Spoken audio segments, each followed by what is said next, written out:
Hello, everybody. My name is Kate Ryan. You're very welcome here to the Bloss Backyard, sponsored very kindly by the Bank of Ireland for this, our Champions Chat. I'm really looking forward to this anyway. So we'll crack on because I know we have a busy schedule tonight of fun and games and jollity and all the rest of it. So just say I am a food writer and I had the honour of being the Bloss na HÉireann Irish Food Producers Champion all the way back in 2023. And I'm delighted to be back here again in Dingle today to celebrate the best of Irish food and drink with everyone. And here at the Bloss Backyard in particular to celebrate this year's Bloss na HÉireann Irish Food Producers Champions, where we have not one, not two, but three wonderful people sharing the accolade this year. Anthony O'Toole, wave to the crowd, Anthony. Caroline Hennessy and Santina Kennedy. I'm in the fortunate position to know all three champions this year as friends as well as colleagues, and I'm delighted to host this conversation with them today. Before we dive in and get all of their insights and knowledge, I'm going to quickly introduce them, if I may. A moment of indulgence, guys. Caroline here to my left. Caroline Hennessy is a multi-award-winning food writer and broadcaster with decades of experience working in food media, in print, radio, podcasting, festivals and more. Through it all, Caroline's enthusiasm and support for the growers and makers, movers and shakers has never wavered. Caroline has sharpened her focus to those in the food world who are turning the dial up in terms of sustainability and wellness, generously sharing her pen and platform to showcase the innovations happening in the world of food and drink and the inspiring stories she finds with readers all around Ireland and beyond. Santina on the end there, looking beautiful and glamorous as always. Her life in food is akin to a book with many chapters. Her life in food began with her eponymous Kennedy's Cafe in the gorgeous Wicklow village of Enniskerry, which she ran for many years before returning to college to study an MA in gastronomy at UCD. From there, Santina worked with Paris Court Distillery to establish their food and whisky experiences before setting up shop herself as an independent food and drinks consultant working with brands and small businesses across the country. In addition, she co-founded an immersive food and art experience called Art Plate with Blanca Valencia. And most recently, Santina's worked alongside Wicklow County Council and the country's myriad food and drinks producers to establish and grow the Wicklow Naturally brand and network, which has sought to leverage Wicklow's potential as a premier culinary tourism destination. So we'll be talking about that because there's lots of synergies between Bloss and this. Least but not least, my favourite person. No, I can't say that. My God, you're not my favourite child. Sorry. But Anthony. We know we're encouraging fans. Anthony O'Toole. Well, we'll understand why in a minute because we share a passion for something from the ground up. Anthony O'Toole is a man of many talents, often found working behind the scenes. Anthony has been at the forefront of the conversation around what Irish food is and can be through his work as a chef, activist and slow food advocate with the Slow Food International organisation. From 2018 to 2023, he also served as head of the Food Council for Eurotalks Ireland. And Anthony is a food tourism international specialist in food and drink culture and hospitality design, co-founder of Taste Wexford Food and Drink Network, and in 2024 launched Fat Tomato, a boutique horticulture enterprise where he grows over 500 heritage varieties of vegetables and fruits, with an honesty shop, an online store where he sells beautifully conceived and packaged larder ingredients for the home cook. And this just scratches the surface of his achievements over the years. So ladies and gentlemen, three amazing champions, I'm sure you agree. Put your hands together. I think that's it. We can just leave the stage, I'd say, actually. Yeah. We're kind of done, are we? Thanks very much, Kate. That's lovely. That's lovely. So, yeah, massive congratulations to all three of you. When Fallon called me and said, you know, this is what's happening, Kate, I was like, well, I'm not surprised, actually, to be honest. But I can remember receiving the call from Fallon a couple of years ago, you know, where she says the immortal words, have you got 5 minutes to chat, you know? And you're like, oh, my God, what have I done wrong? You know, and then she announces that you're a food champion for the year. I just would love to know then how it feels for you guys to have been selected to be this year's Irish Food Producers Champion. What does it mean to you? How did it feel when you got the call? Caroline, just because you're right there next to me, we'll start with you. And not because I'm your favourite. we know where that is. All my favourite children. Well, in a word, it was flabbergasted because I thought it was just a phone call about doing something. You know, in a general, you know, when you do get the message from Fallon going, have you got 5 minutes to chat? You're like, okay, what's the plan next? What are we going to do? So when she said there were going to be 3 food champions this year, I was like, oh, that's really exciting. Who are they? And then she was like, well, or no, it wasn't her. It was Artie I was talking to. And and then he told me, I was like, oh, right. So I don't. Sure. Did you count the votes right? It was one. I don't often get stuck for words, but on this occasion I was. Because, I also work as a food producer. I work with 8 Degrees Brewing, and I know how hard people work at all different levels of this industry, and I know how passionate people are about what they do, because unless we were all passionate, we wouldn't be here in the middle of all of this, holding down the tent, which I'm really glad to see we've got enough of you to keep the tent grounded. But I think it's really quite humbling to be noticed, because I think what we do is we do it because we do it, and because it's our job, but also because we love it. But you don't expect to get acknowledged for something like that. Yeah. I think that's always what makes it extra special, isn't it? Mm-hmm. Anthony, I know you do so much work. In fact, probably 90% of the work that you do is kind of behind the scenes. And I know you've kind of said to me before, that's kind of your happy place, really, So how did you feel when the spotlight was suddenly thrown on you all of a sudden? Yeah, when Artie rang me, I'm shocked. I'm still shocked. I am, because a lot of work, it is behind the scenes, and it's very intangible. So this is a tangible thing. So how did that intangible become tangible? But when you really think about it, it's over the years it's built up. Like the work that I do, I've helped so many people over the years, voluntary, like with work with Slow Food and with Eurothox. But that all builds up to something, and this is it.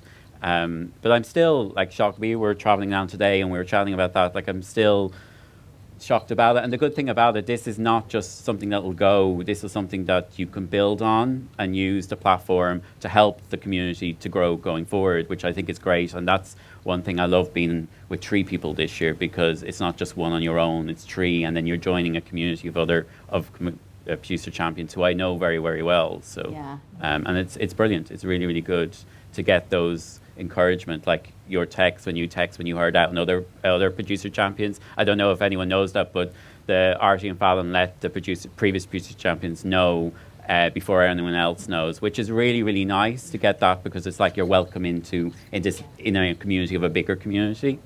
Yeah. But yeah, it's great. Yeah. It'll sink in. I think after this weekend, I think it will sink in, because we're here now. So after this weekend, and the hangover is dissipated. Yeah.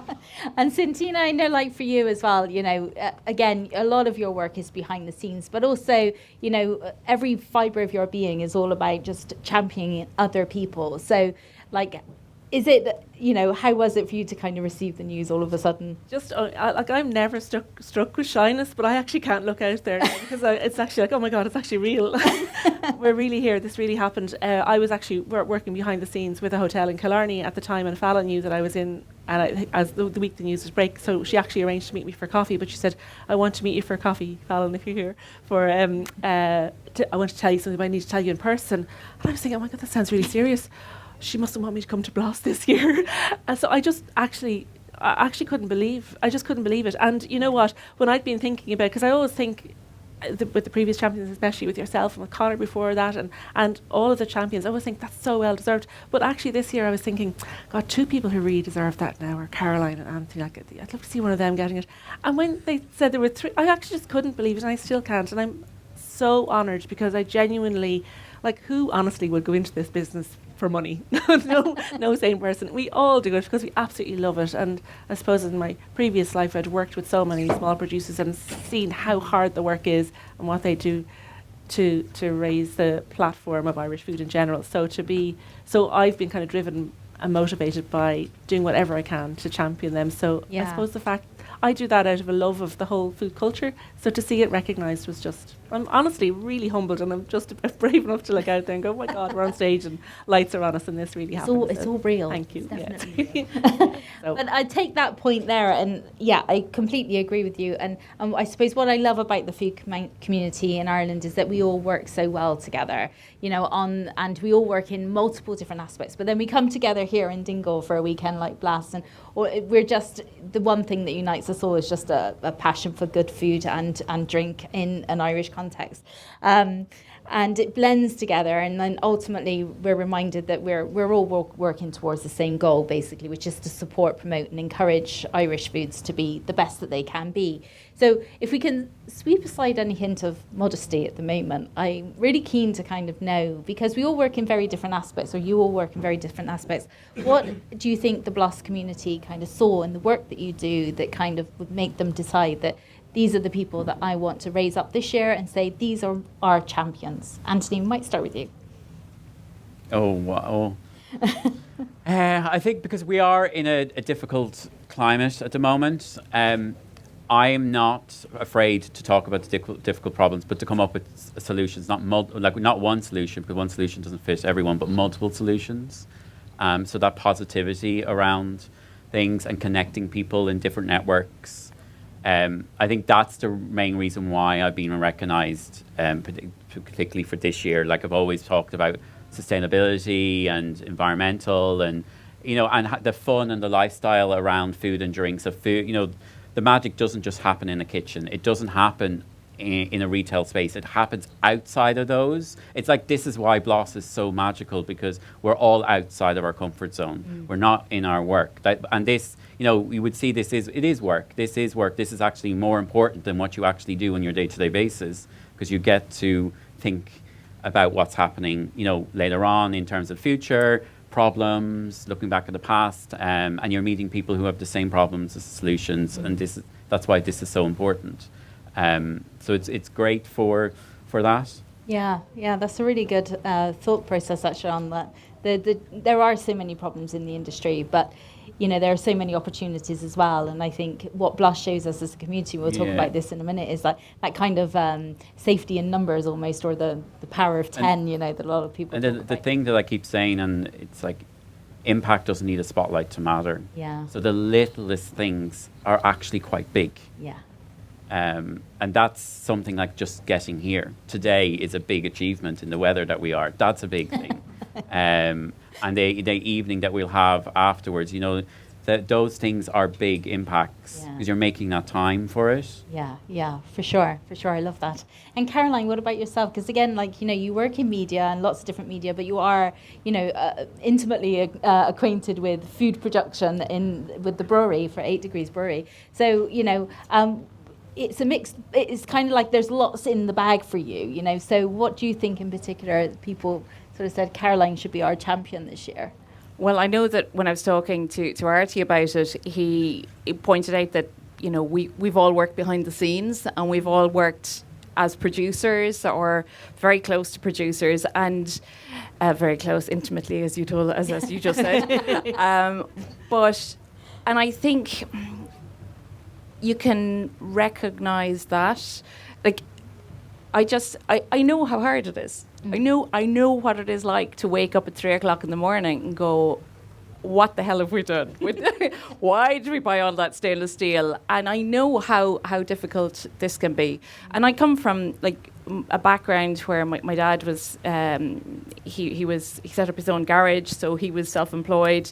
And lots of farmers in the family. So there's always the work that goes in as a self-employed person. And as a journalist, you're self-employed these days anyway, because there's very few staff jobs left anymore. And you have to constantly prove yourself. And it's the same in the food world. You have to constantly prove yourself. You're only as good as your last product, which is exhausting. And I suppose maybe I'm just surmising that maybe people recognise that I can understand that. And also that we're all in it for a good meal.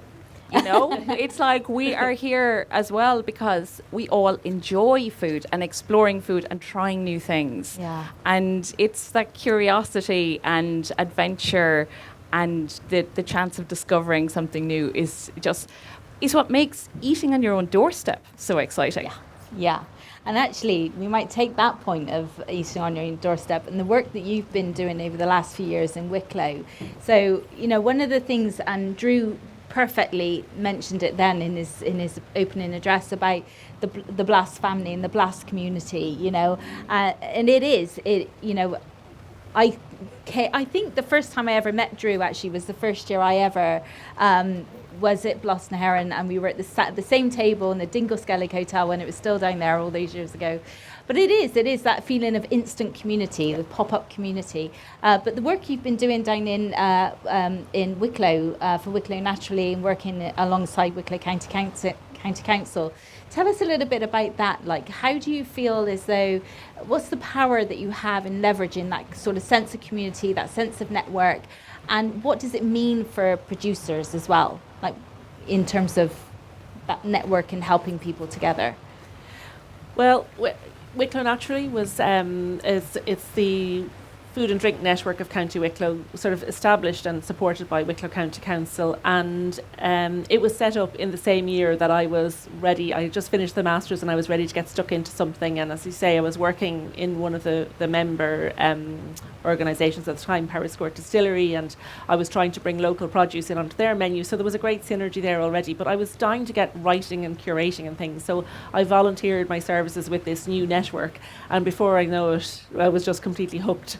And was on the board within a few months, and then it was COVID, so we were trying to really create experiences with the opportunity and the funding that we had, but with with no actual physical platform, no outlets. So it really gave us a chance to get to know the members and to to really kind of put all our efforts into bringing people together, even though we couldn't actually physically get together. So actually that was almost an opportunity in itself.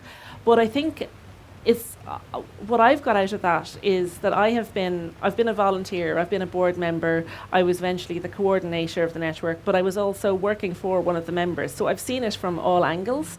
So what it's really done is given me that kind of insight, as you were saying, that people understand that you're producers, so you understand.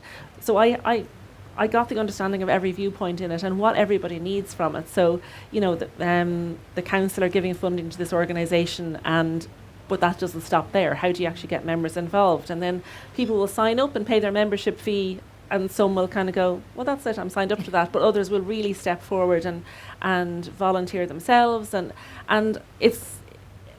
it's really given me an opportunity to see where the pinch points are for that and how to make it much more effective. And I feel like 5 years on, I've been somehow reeled back in to do some coordination again this year, which I really love because the members have become like my family, and I am rooting for all the Wicklow businesses in there, and it's that sense of community and looking out for each other. And the more the network pulls together and the more people know each other, the more they actually are making connections and relevant connections and helping each other. And whether it's down to somebody has a broken freezer and needs somebody else to help for the weekend, or somebody needs produce taken to some other far side of Wicklow and is anyone going with a van, or to bigger things around funding or getting together for workshops and things that require group funding. And just all of those opportunities, and also just even championing each other on social media, and it can be a lonely space working sometimes. So when you have a sense of community around you, so I would say definitely that sense of community echoes what goes on here. Yeah. But this is just on an incredible scale, and hats off to Fallon and Artie, because genuinely what you've created here is just magical. And I do kind of feel like the Blas na Heron was like the first food network in Ireland, really, first really well-functioning, progressive, one network that can actually make a difference as well. And then sort of other food networks have taken that as an idea and created their own, and that's happened in Wicklow, but it's also happened in Wexford as well, Anthony, then. So you co-founded Taste Wexford, which is a food and drink network in that part of the world as well. So tell us a little bit about your experience of creating a network and what you feel are the lessons that maybe you pull back from attending BLOS to feed back into the food network then down in Wexford. So with Taste Wexford, so it's all about food tourism. So because we have a really good network, Wexford Food Producers Network, which is about business to business. So from an extension of that, this is business to consumer. So it's really connecting from an events point of view and the tourism.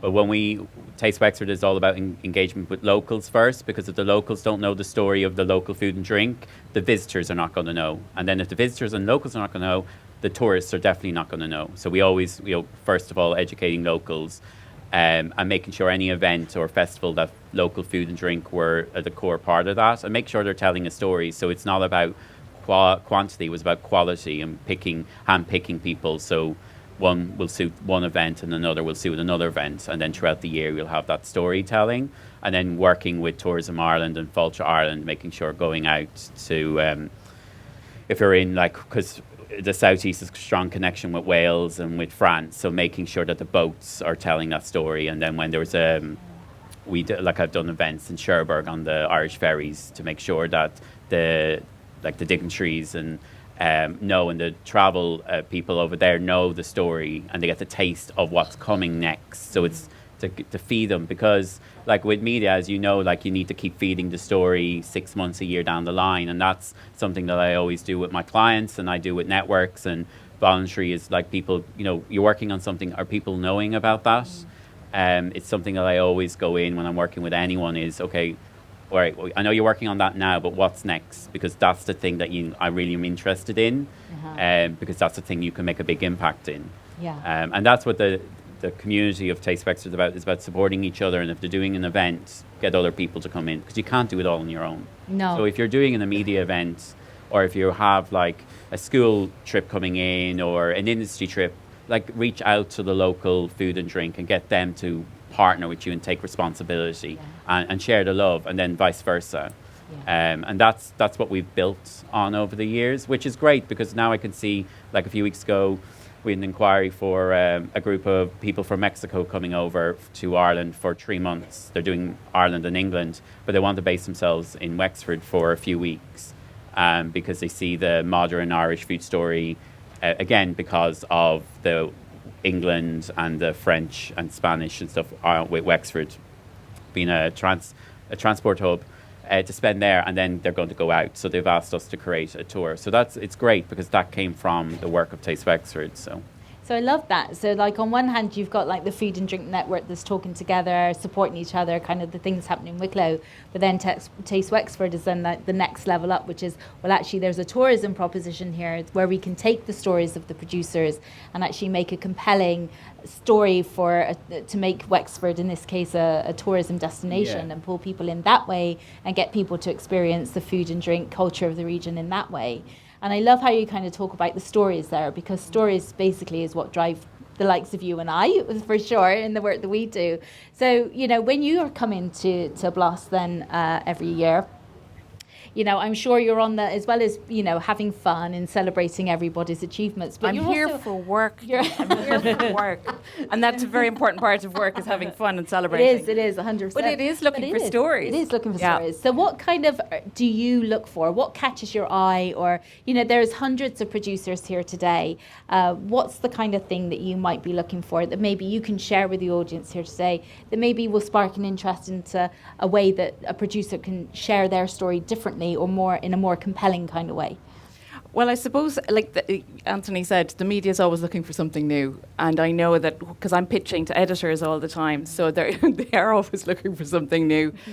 And also, it depends, if you're reaching out to journalists, it depends on what they're writing and who they're writing for. Mm-hmm. So I write a column in the Examiner every couple of weeks, which is it's in the feel good section, but the title is Healthwise, which I'm never quite sure about, but I managed to squeeze a lot of things in there. So, Orla, I got you in there on your no-waste weddings, and I've had lots of different stories that come from sustainability or an ecological background.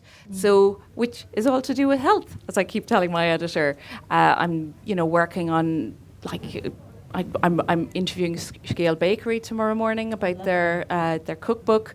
It's all this kind of thing. So it's like if you're reaching out to a journalist, kind of look at what they're writing or broadcasting, and then you can kind of tailor it to them. I know that's very hard sometimes. You're just going, can I just send you a mail shot? And you can, of course.